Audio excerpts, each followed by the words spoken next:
نحن هلا خوني في جنديرس، وكلياتنا بنعرف الصدى الإعلامي اللي ضخينا فيه جميعا لننقل واقع جنديرس. انتهت مسألة الزلزال، ولكن مخلفات الزلزال نحن هلا في مرحلة استشفاء. عدينا بعدة مناطق من الأحياء في المدينة، في أحياء ما وصلها حتى خبز من 3 أيام، وفي أحياء انطمرت طمر. ما لازم يكون في تمييز ما بين كردي وعربي.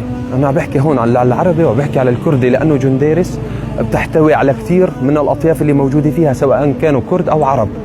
فالمساعدات الكبيرة جدا اللي دخلت على جنديرس كلياتنا بنعرفها، وكلياتنا بنعرف ايش قد الضخ اللي صار فيها، ولكن سوء التنسيق وسوء التنظيم التوزيعي بالأحياء كان سيء جدا. نحن حاليا لازم هذا الأمر يكون بديهي ويكون في تكاتف كثير كبير، ما هو تبرد همتنا، لازم تزيد تكاتفك من أجل إنهاء هاي المعاناة لتساعد هاي الناس. نحن انتقلنا لمرحلة هي أصعب من مرحلة لحظة الزلزال، هي مرحلة فيها معاناة كثير. يا جماعة نحن ما فاضيين نضل عم نتابع، والله المنظمة الفلانية اجت صورت وما وزعوا، والله المجلس الفلاني أخذ وما عطى. يا أخي آثر على نفسك. بتشوف واحد زنجيل بيقول لك دبر لنا خيمة، لك يا أخي ادفع حقها، خلي باقي الخيم للناس الفقيرة والمحتاجة.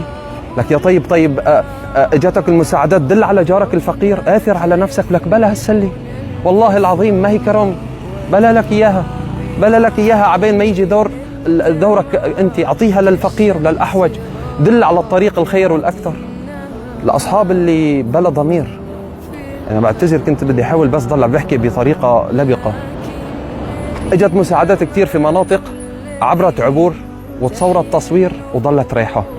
أنت كمسؤول وين راحت هي؟ وليش؟ هاي المنطقة اللي راحت فيها وبعض أشخاص تتبعت، وما حدا بيسجر بيطلع على كاميرا بيقول شفت في عيني وعملت هيك، لأنه يعني بيتعرض لكثير أمور أو مشاكل. ليش؟ خلي لي ضميرك حي ورجع حركه مثل ما كان في بداية الزلزال. خلي التوزيع يكون حقيقي، وخلي النخوة اللي بعد سنوات انقطعت ترجع تظل مستمرة في المناطق المحررة، في ريف حلب وفي إدلب وفي جنديرس وفي غيرها من المناطق. لا تقطع النخوة من رؤوس الزلم. ترى تعذبنا كثير والناس تعذبت كثير لأعدنا الثقة ما بين المتبرع وأصحاب الحاجة. خليك قدها، ولا تضطرنا أنه نوصل بلهجة أخرى وبطريقة أخرى وبذكر أسماء وتتبع الأمور. ترى نحن ما لنا فاضيين لهي الأمور، نحن هلق مشغولين في أمور المرضى وبأمور المصابين إصابات بليغة بتستغرق لأكثر من سنة وسنتين لحتى تتعالج. نحن في ظرف طبي صعب جدا. يا أخي هاي الأمور التنظيمية لازم تكون أمور بديهية، ما لازم يكون في وراها مشاكل. ما لازم نشوف الزلمة مقهور والغبرة على وجهه وعم يقول أنا بس بدي خيمة.